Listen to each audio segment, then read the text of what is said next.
Pemirsa, cuaca buruk kembali melanda Pelabuhan Merak, Cilegon, Banten. Ombak tinggi di tengah hujan deras disertai angin kencang membuat bongkar muat kapal sulit dilakukan.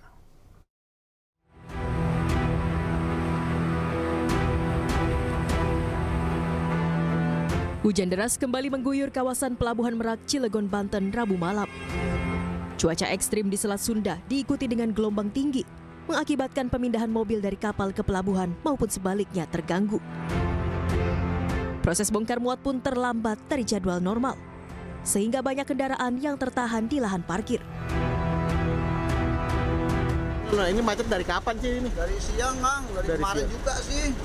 Penyebabnya apa sih? Siang. Penyebabnya apa gitu? Jelas katanya ombak apa-apa nggak paham sih. Antrian panjang di Pelabuhan Merak masih berlanjut hingga Kamis pagi.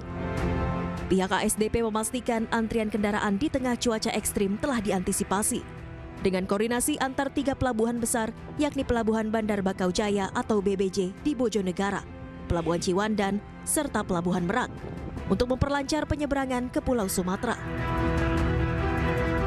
Karena ada terkendala cuaca, terutama gelombang tadi, maka kecepatan loading unloadingnya terbatas. Yang tadinya port time-nya 1 jam, karena kita mengutamakan safety, keselamatan, maka pada saat loading unloading ini waktunya bertambah.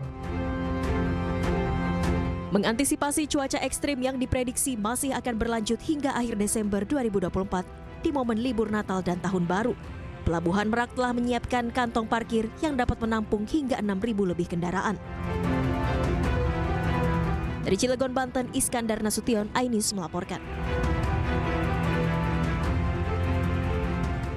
Kebakaran melanda sebuah rumah yang dijadikan tempat penyimpanan suku cadang motor bekas di Cengkareng, Jakarta Barat. Peristiwa itu membuat warga panik hingga berlarian keluar rumah.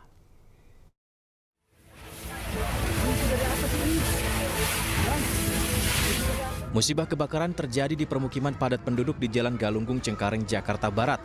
Warga panik dan keluar rumah. Petugas pemadam kebakaran bersama PPSU dan warga berjibaku memadamkan api yang membakar rumah penyimpanan suku cadang motor bekas.